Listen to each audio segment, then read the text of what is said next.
خلاص خلصنا الاكل في نص ساعه. في نص ساعه تكوني طالعه عامله الطبق ده من الحر والكلام ده. تعالوا بقى ايه ندوق ونشوف ايه الاخبار. كفته مع الرز كده والصوص. الصوص ده يا جماعه رهيب رهيب رهيب. شوف بقى رأي الخبير صغنن. يلا خدي بسم الله. سخن يا لوحي. حلو. حلوه دي كم من 10.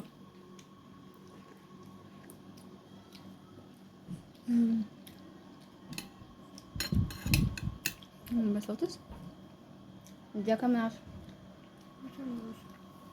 10 من 10. هي بس مقريفة عشان تعبانة شوية. وبس ده كان فيديو النهاردة. شوفوا الوصفة تعجبكم جدا.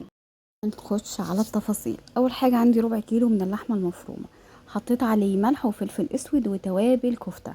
اي توابل كفتة انت بتحبيها ومتعودة انك تستخدميها استخدميها، مش هنضيف اي حاجة تانية خالص، ولا بصل باودر ولا بصل مبشور ولا اي حاجة. انا بس عايزة الطعم ده مش اكتر، عايزة اللحمة تكون طعمها متبل بس، مش عايزة اي حاجة تانية، لان الطعم كله هناخده من الصوص اللي هنعمله.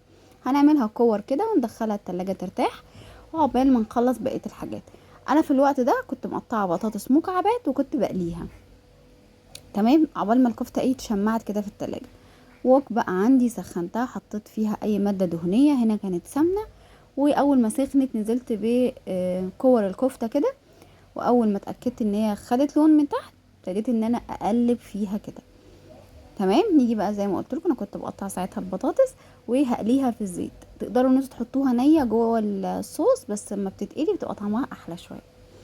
هنجيب كوبايه كبيره نحط فيها معلقتين صغيرين من النشا ونحط ميه. دي كوبايه كبيره. تمام تمام. شلنا بقى الكفته، هننزل بمعلقه كده من الثوم ونديها تشويحه في نفس الطاسه بكل الحاجات اللي فيها دي، احنا عايزين الطعم ده. اول ما الثوم يتحمر هنزل بكوبايه النشا بالميه اللي انا مدوباها فيها، وهنقلب كل الطعم ده مع بعض. وهنحط ليمون، مش عارفه انا صورت الحته دي ولا لا، بس كان فيه ليمون في الموضوع. حطيت ليمون عصره كده. بصوا هنا الصوص ابتدى يتقل ازاي. كنت ساعتها بقى تبلته، حطيت ملح وفلفل اسود وظبطته.